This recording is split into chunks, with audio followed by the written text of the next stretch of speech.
the Honorable Masaki Yamasaki, President of the House of Councilors, the Honorable Tadamori Oshima, Speaker of the House of Representatives, His Excellency Shinzo Abe, Prime Minister of Japan, honorable members of the Cabinet, honorable members of the National Diet, Ambassador Manuel and Madam Maria Teresa Lopez, members of the Philippine delegation, honored guests, ladies and gentlemen, good afternoon. Honorable members of the Diet, allow me to begin by expressing our deepest condolences over the untimely demise of the former Speaker of the House of Representatives, the Honorable Nobutaka Machimura.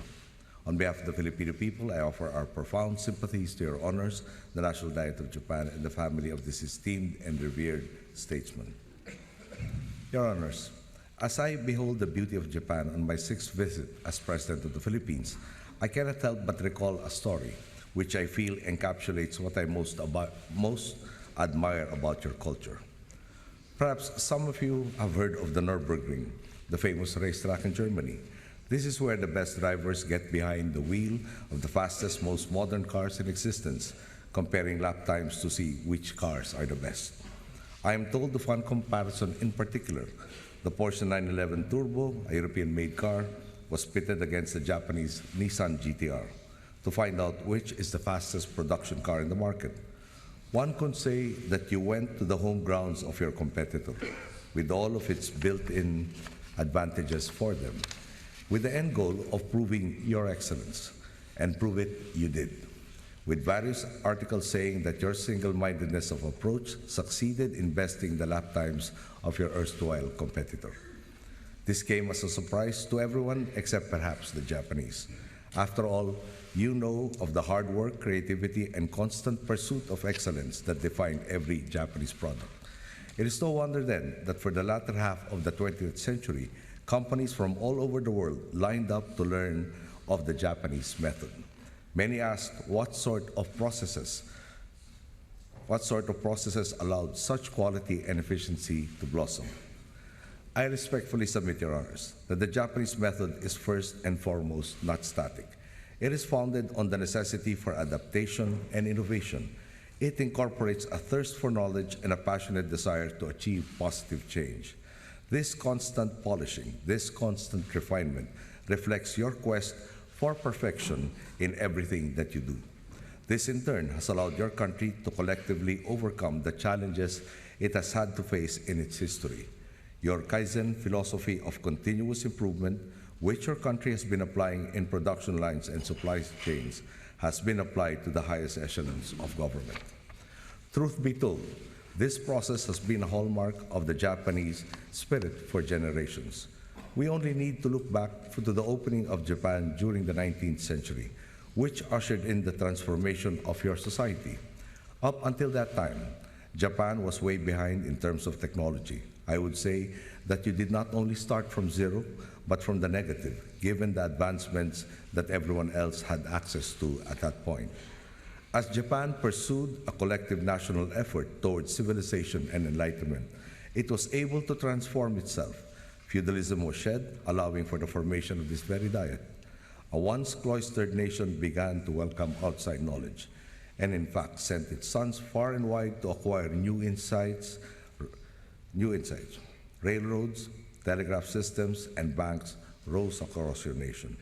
Backyard furnaces soon turned into state-of-the-art factories, and within a few generations, Japan became one amongst the most advanced nations of that age. Even after that, when new realities came about after the war, you again decided to change the status quo, directing your energies towards rebuilding and thus becoming an economic powerhouse that has lent and continues to lend its support to so many nations. Time and again, when confronted with extreme challenges to society, you have adapted, you met and overcame challenges, and risen to even greater heights. The anxiety you have faced in recent years is another such challenge. I point this out because in my own country, there is a saying, those who fail to reflect on their roots or where they came from will not be able to achieve their goal. I submit, therefore, that your past is proof enough that you will once again meet current challenges and in doing so, achieve even greater heights. It is in this light that one can look to your culture of transformation and continuous improvement, as a response to the unfortunate and complex economic realities that Japan and, in fact, the rest of the world have had to deal with in recent decades. I see the Japanese spirit embodied in Prime Minister Shinzo Abe's leadership, which has ushered structural and philosophical change in the bureaucracy, in the economy, and in society as a whole. I particularly admire Japan's current thrust towards gender equality. This has not only made a significant contribution to our pursuit of a fairer, more inclusive world, it has, I believe, infused new vigor into our workforce. Prime Minister Abe's efforts towards establishing a newfound sense of social mobility and meritocracy, along with his economic philosophy of prudence, initiative, and empowerment, is already bearing fruit, with the Japanese economy pulling out of recession in the last quarter of 2014. The reforms you are implementing are bound to have an even greater impact, given the proven ability of Japanese products to compete. I dream of a time when competition will allow us to fully flourish rather than become a source of apprehension or something to be feared. A time when even more Japanese companies will establish long-term presence in our country, as so many have already done. We are already seeing the dawn of an age when Japanese and Filipino business leaders, as well as our people, can innovate together, knowing that such innovation brings a distinct advantage to the fair and open market. This can certainly be sustained and even accelerated, because after all, in the Philippines, you will find a Filipino workforce that is even more skilled and creative, given our transformation in recent years. Your Honors, the Philippines welcomes Japan's ongoing revitalization. As a friend that recognizes that Japan's economic fortunes are intimately tied to that of ours, Japan is the only country with whom we share a bilateral free trade agreement. You were our largest trading partner in 2014, with total trade amounting to $19.1 billion US dollars. The Philippines is now the fastest growing market for Japanese tourism among the ASEAN member states, while Japan now ranks as my country's third largest market for tourists. In light of the engagement between our economies, I'm also encouraged by this honorable diet, according attention to legislation that would more effectively synergize Japan's labor needs with my countrymen's capabilities. Without doubt, our cooperation is mutually beneficial. I have been told, for example, that 70% of Japanese-owned and controlled ships are manned by Filipinos. As our talent fuels your shipping industry, so too do our people get exposed to new technologies. The knowledge they bring home and share sustains the cycle of learning that further strengthens our maritime sector. Your Honors, it is a great cause for pride that Japan and the Philippines, through economic and people, provide a shining example of what can be achieved when peace and stability reign over our region. It is no wonder then that our two countries have become the most vocal defenders of that stability, which has recently come under threat. The prosperity of maritime and coastal East and Southeast Asia, which relies greatly on the free movement of goods and peoples, is at risk of being disrupted by attempts to redraw the geographic limits and entitlements outside those clearly bestowed by the law of nations. The path that Japan will chart in addressing the common challenges that confront us is entirely for Japan to determine. But as we have come to realize, our domestic concerns are but weaves in the tapestry of an increasingly globalized world.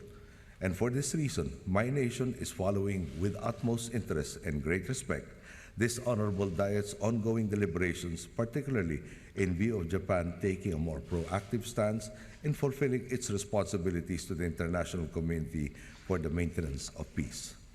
I see my people's peaceful character reflected in the Japanese. We are both constantly willing to dialogue, bending over backwards to de-escalate tensions despite repeatedly getting rebuffed, and still trying to resolve disagreements through peaceful means and internationally recognized norms. Perhaps I may share with you a question that I posed to a country that we both have had difficulties with. And the question was, if all governments are there to serve the people from whom they derive their power, is it not incumbent upon all to maintain stability, which is a necessary prerequisite for prosperity? How does, therefore, fomenting tension help us achieve the primary goal of bettering the lives of our peoples? Your Honors, Japan is one of only two countries with whom we currently have a strategic partnership, and we thus view our relationship as being at the forefront of ensuring freedom in our regional commons. Ours is a partnership that can only grow stronger because it is based not on mere practicality, but on shared values and mutual respect amongst equals. For both our nations, we know that harmony is a collective achievement and not one that can be dictated through coercion. We steadfastly uphold that military might can never be the arbiter for the resolution of disagreements. For over 2 generations, Japan's commitment to peace has been beyond question. So has its commitment to lifting up its friends and creating a more equitably progressive world order. The war was devastating for all of us. There was bitterness on all sides for the suffering that occurred. However, from its ashes, the relationship between our peoples was reborn like a phoenix. I look back upon this achievement of the past 2 generations with awe.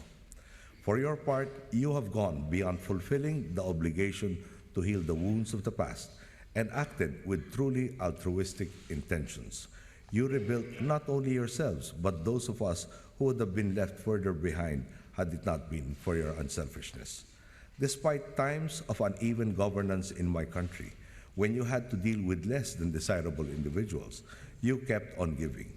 Your contributions to our development have not only been large, they have been consistent throughout the years. Among countries, Japan is the Philippines' biggest source of official development assistance. In times of calamity, we have been there for each other, with support coming in on an almost automatic manner when disasters hit. There is no better illustration of this spirit than in the aftermath of Typhoon Haiyan, when the Japanese vessel Ise approached Leyte Gulf. The battleship Ise once journeyed to our waters to participate in the largest naval battle of the modern era. This time, a ship bearing the same name brought relief, compassion, and solidarity to a people devastated by natural disaster.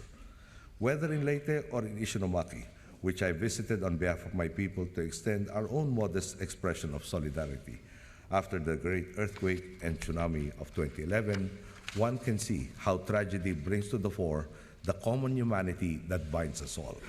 Allow me also to underscore my deep appreciation for Japan's long-standing and critical support for the peace process in our island of Mindanao. In August of 2011, without hesitation and upon very short notice, you provided an environment that engendered trust and candor, allowing me to personally hear the concerns of leaders from our Muslim minority. This proved to be a powerful catalyst for negotiations, and through the various roles you played in the peace process and your assistance to grassroots development, we were able to conclude a comprehensive agreement in March of 2014. An organic law is now being deliberated upon by our Congress. Once passed, this would bring forth a fair and genuine autonomy for the Bangsamoro. For your support in igniting and sustaining Philippine economic growth, bringing us closer to our goal of an equitable and inclusive society, in helping us recover from disaster and increasing our resilience to vulnerabilities, and in promoting peace and stability in our conflict areas. On behalf of my people, let me say now, domo arigato gozaimasu.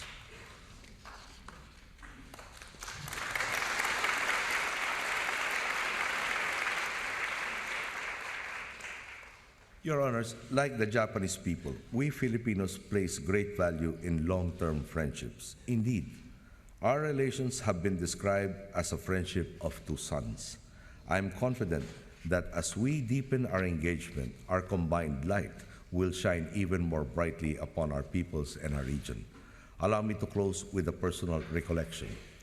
In 1986, I accompanied my mother on her own visit to this very beautiful country. She said back then, and I quote, "Both of us look to a future together with hope and expectation. There is a lot we can do together," close quote. I reiterate that optimism today. Truly, there is much to look forward to, as our continued positive engagement provides anchorage for stability, prosperity, and inclusiveness in the region. I look forward to the fruition of a relationship that is now at the threshold of reaching even greater heights. Please accept my heartfelt wishes for the good health and success of each and every member of the House of Councilors and the House of Representatives. Thank you and good afternoon.